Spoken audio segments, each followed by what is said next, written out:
Hi friends, മൗനരാഗത്തിൻ്റെ ഇന്നത്തെ റിവ്യൂയിലേക്ക് എല്ലാവർക്കും സ്വാഗതം. അങ്ങനെ നമ്മുടെ മനു ആണെങ്കിൽ മേഘനയുടെ അനിയത്തി നിഷയുമായിട്ട് ഷോപ്പിങ്ങിന് വന്നിരിക്കുകയാണ്. അങ്ങനെ അവിടെ വെച്ചിട്ട് കുറേ ഡ്രസ്സൊക്കെ എടുത്തിട്ട് അവളുടെ ദേഹത്തോട് ചേർത്ത് വെച്ചിട്ട് ഇതെങ്ങനെയുണ്ട് മോളൂ എന്നൊക്കെ ചോദിക്കുകയാണ്. ആ സമയത്ത് ഇഷ്ടമായെങ്കിൽ റോണിയേട്ടന് ഇഷ്ടമായെങ്കിൽ എടുക്കാം എന്നൊക്കെ പറയുന്നുണ്ട്. അപ്പോൾ ആ സമയത്ത് ഞാനല്ലല്ലോ ധരിക്കുന്നത്, മോളല്ലേ, മോളുടെ ഇഷ്ടം പറയുമെന്ന് പറയുമ്പോൾ കല്യാണ ചെറുക്കൻ്റെ ഇഷ്ടം അറിഞ്ഞാൽ മതി പെണ്ണിന്, അതുപോലെയല്ലേ കല്യാണ പെണ്ണുങ്ങൾ നടക്കേണ്ടത് എന്നൊക്കെ ഇങ്ങനെ പറയണം. അപ്പം മനു ഇങ്ങനെ മനസ്സിൽ ചിന്തിക്കണം, നിങ്ങളെ രീതിയിൽ ഇങ്ങനെ ചിന്തിക്കുകയാണ്.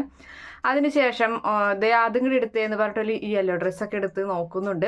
അങ്ങനെ പെട്ടെന്ന് തിരിയണ വഴിക്ക് കല്യാണിയും അതുപോലെ തന്നെ മേഘനയും കൂടി സ്റ്റെപ്പ് ഇറങ്ങി വരുന്നത് കാണുമ്പോൾ അങ്ങനെ തന്നെ മനു പേടിച്ചു പോവുകയാണ്. പെട്ടെന്ന് അയ്യോ ഇവിടെ എന്നെ കണ്ടു കഴിഞ്ഞാൽ പ്രശ്നമാകുമല്ലോ എന്ന് വിചാരിച്ചുകൊണ്ട് തന്നെ മേഘനയുടെ അനിയത്തി നിഷയോടായിട്ട് പറയാണ്, അതെ മോള് വേഗം എടുക്കട്ടോ, എനിക്ക് 11 മണിക്ക് ഒരാളുമായി പെട്ടെന്ന് മീറ്റ് ചെയ്യാനുണ്ട്, ഞാൻ വേഗം എടുത്ത് ഇങ്ങോട്ട് വായോട്ടെ ബില്ലൊക്കെ അടിച്ചിട്ട് എന്ന് പറഞ്ഞ് തിരക്ക് പിടിച്ച് അവിടെ നിന്നും ഓടി രക്ഷപ്പെടുകയാണ് മനു. അതിന് വേഗം തന്നെ തൻ്റെ കാറിൽ കയറി ഇരിക്കുകയും ചെയ്യുന്നുണ്ട് മനു. അതിനുശേഷമാണെങ്കിൽ അവിടേക്ക് കല്യാണിയും അതുപോലെ തന്നെ മേഘനയും കൂടി വരികയാണ്. പറയുന്നുണ്ട് മേഘനയോടായിട്ട്, എന്ത് വേണമെങ്കിലും എടുത്തോട്ടോ, ചുരിദാറോ നൈറ്റിയോ എന്ത് വേണമെങ്കിലും എടുത്തോ, ഒന്നിലൊരു പിശുക്ക് കാണിക്കണ്ടെന്ന് പറയുമ്പോൾ വേണ്ട ചേച്ചി അതിൻ്റെ ഒന്നും ആവശ്യമില്ല എന്ന് പറയുമ്പോൾ അങ്ങനെയൊന്നല്ല, എന്തായാലും എല്ലാതും എടുക്കണം, ഇനി മേഘന എടുത്തില്ലെങ്കിൽ പക്ഷെ ഞാൻ എടുത്തു തരും, അപ്പം പിന്നെ അതിനും നല്ലത് മേഘനയ്ക്ക് ഇഷ്ടമുള്ളത് തിരഞ്ഞെടുക്കുന്നതല്ലേ എന്നൊക്കെ ഇങ്ങനെ ചോദിക്കണം. ആ സമയത്ത് കല്യാണി പറയുന്നുണ്ട്, ഒരുപാട് വിഷമങ്ങൾ ഞാൻ അനുഭവിച്ചതാണ്, ഞാൻ ആകെ 2 പാവാടയും ജുബയും ഇട്ട് നടന്നിരുന്ന ഒരാളാണ് ഞാൻ, അത് മാറ്റി മറിച്ച് അലക്കി അങ്ങനെ പിന്നിയ രീതിയിൽ വരെ ഞാൻ അതിട്ട് നടന്നിട്ടുണ്ട്. ആ ഒരു അവസ്ഥയിൽ നിന്നാണ് ഞാൻ ഇവിടേക്ക് വന്നിട്ടുള്ളത്, അതുകൊണ്ട് തന്നെ മോൾ ഇഷ്ടമുള്ളത് എടുത്തോ എന്നൊക്കെ ഇങ്ങനെ പറഞ്ഞു നിൽക്കുന്ന സമയത്ത് അവർ ഡ്രസ്സ് ഇങ്ങനെ നോക്കാൻ നിൽക്കുന്ന സമയത്ത് തന്നെ മേഘനയുടെ അനിയത്തിയെ കാണുകയാണ്. അപ്പോൾ അവൾ അവിടെ ഡ്രസ്സ് ഇങ്ങനെ എടുത്തുകൊണ്ട് നിൽക്കണ കാണുമ്പോൾ കല്യാണി ചോദിക്കുന്നുണ്ട്, എന്ത് പറ്റിയെന്ന് ചോദിക്കുമ്പോൾ അനിയത്തി നിൽക്കുന്നു എന്ന് പറയുമ്പോൾ നീ അവിടേക്ക് പോകാനൊന്നും നിൽക്കണ്ട, നിന്നെ അവർക്ക് ഇഷ്ടമല്ലല്ലോ, പിന്നെ നിന്നെ നീ പോകുന്നതെന്ന് ചോദിക്കുകയാണ്. ആ സമയത്ത് എന്തായാലും ഞാൻ ഒന്ന് പോയിട്ട് വരട്ടെ ചേച്ചി, ഒന്ന് സംസാരിക്കട്ടെ, എത്രയാലും എൻ്റെ അനിയത്തിയല്ലേ എന്ന് പറഞ്ഞിട്ട് എന്ന് പറഞ്ഞ് നിൽക്കുകയാണ് കല്യാണി. അപ്പോൾ വേഗം തന്നെ ചെല്ലുകയാണ് മേഘന അനിയത്തിയുടെ അരികിലേക്കായിട്ട്. അനിയത്തി പറയുന്നുണ്ട്, നീ എന്തിനാണ് എൻ്റെ അടുക്കിലേക്ക് വന്നത്, നിനക്ക് എന്നെ കാണുമ്പോൾ നിനക്ക് മാറി നടന്നാൽ പോരെ, അങ്ങനെ പറഞ്ഞിട്ടുള്ളതല്ലേ എന്നൊക്കെ ചോദിച്ച് ദേഷ്യപ്പെടുകയാണ്. അപ്പോൾ മോളെ എന്ന് ചോദിക്കുകയാണ്, ഞാൻ നിങ്ങളുടെ അനിയത്തിയൊന്നും അല്ല എന്ന് പറയുന്നത്. ആ സമയത്ത് വളരെ മോശമായ രീതിയിൽ പെരുമാറുകയാണ് ചെയ്യുന്നത്, എനിക്കൊരു കല്യാണം ഉറച്ചിട്ടുണ്ട്, ഇനി നിങ്ങൾ എന്നെ കാണാനൊന്നും നിൽക്കണ്ട, നിങ്ങൾ മര്യാദക്ക് നിങ്ങൾക്ക് ഇങ്ങനെ തന്നെ വേണം, ജീവിതത്തിൽ നിങ്ങൾക്ക് അനുഭവിച്ചില്ല എന്നൊക്കെയുള്ള രീതിയിൽ സംസാരിക്കുമ്പോൾ കല്യാണി അതിൻ്റെ ഇടയിൽ ഇടപെടുകയാണ്. അപ്പോൾ പറയുന്നുണ്ട്, മോളെ അഹങ്കാരം അധികം നല്ലതല്ല, ഞാൻ ഒരുപാട് അഹങ്കാരികളെ കണ്ടതാണ്, അവരൊക്കെ നല്ല രീതിയിൽ തന്നെ ഇപ്പോൾ എൻ്റെ കൺമുന്നിൽ തന്നെ ജീവിതം അനുഭവിച്ചു കൊണ്ടിരിക്കുകയാണ്, അതുകൊണ്ട് എന്തായാലും നീ ഒരു കല്യാണം കഴിക്കാൻ പോകില്ല, ആ കല്യാണ സമയത്ത് വരെ ഇങ്ങനെ അഹങ്കാരം കാണിക്കണം, അത്ര നല്ലതല്ല കേട്ടോ എന്ന് പറയുന്നു.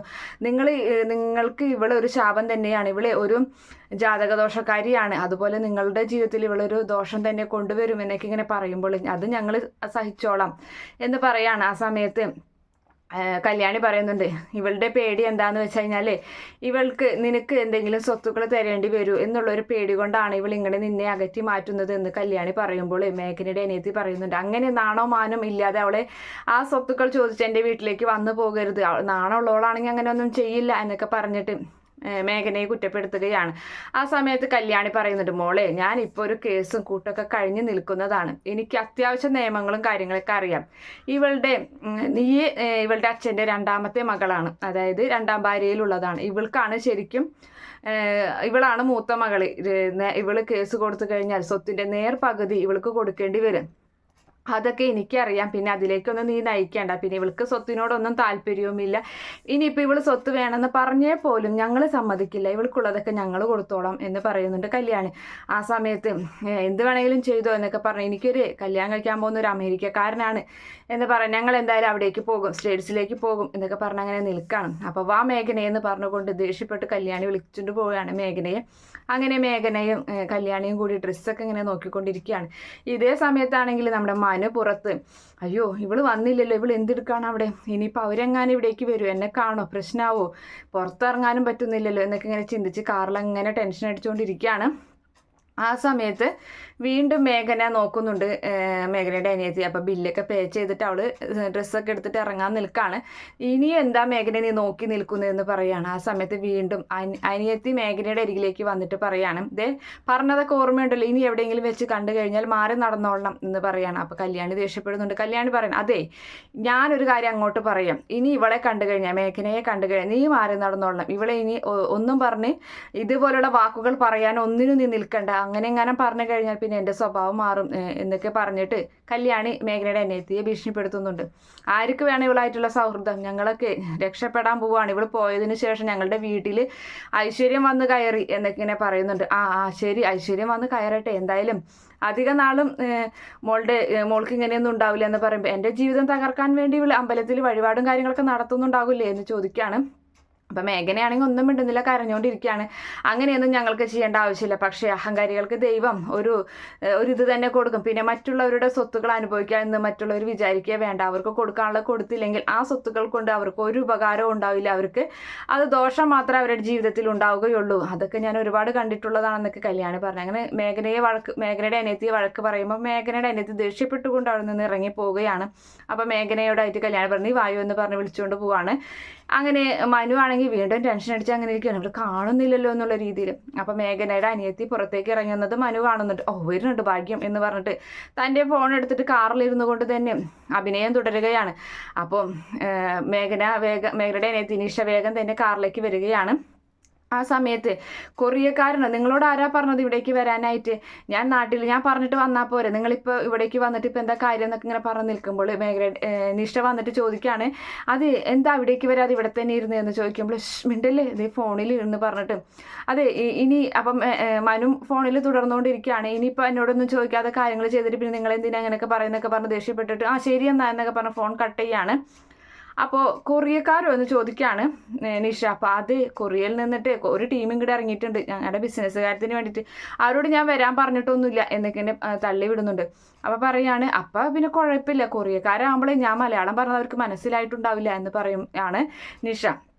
അതെ അതെ എന്ന് മനു പറയുന്നുണ്ട്. അതേ സമയത്ത് മനുവിനോടായിട്ട് നിഷ ചോദിക്കുകയാണ്, അല്ല റോയേട്ടൻ സംസാരിച്ചത് മലയാളത്തിലല്ലേ, അപ്പോൾ അവർക്ക് മലയാളം മനസ്സിലാകുമോ എന്ന് ചോദിക്കുകയാണ്. അത് പിന്നെ അവർ മലയാളി കൊറിയക്കാരാണ്, മലയാളികളാണ്, കുറേ നാളായിട്ട് മലയാളികൾ, അതുകൊണ്ട് അവർക്ക് മലയാളമൊക്കെ അറിയാം എന്നൊക്കെ ഇങ്ങനെ പറഞ്ഞ് തട്ടിവിടുന്നുണ്ട്. അങ്ങനെ ഒരു ചോദ്യം ഒരിക്കലും നമ്മുടെ മനു പ്രതീക്ഷിച്ചില്ല. അത്രയും ബുദ്ധിയൊന്നും മനു ആ സമയത്ത് ഉണ്ടായിരുന്നില്ല. പക്ഷെ ഒരു വിധത്തിൽ അതിൽ നിന്ന് രക്ഷപ്പെട്ടു പോവുകയാണ്. എന്താ മോളുടെ മുഖത്ത് ഭയങ്കര ദേഷ്യം കാണുന്നുണ്ടല്ലോ എന്ന് മനു ചോദിക്കുന്നുണ്ട്.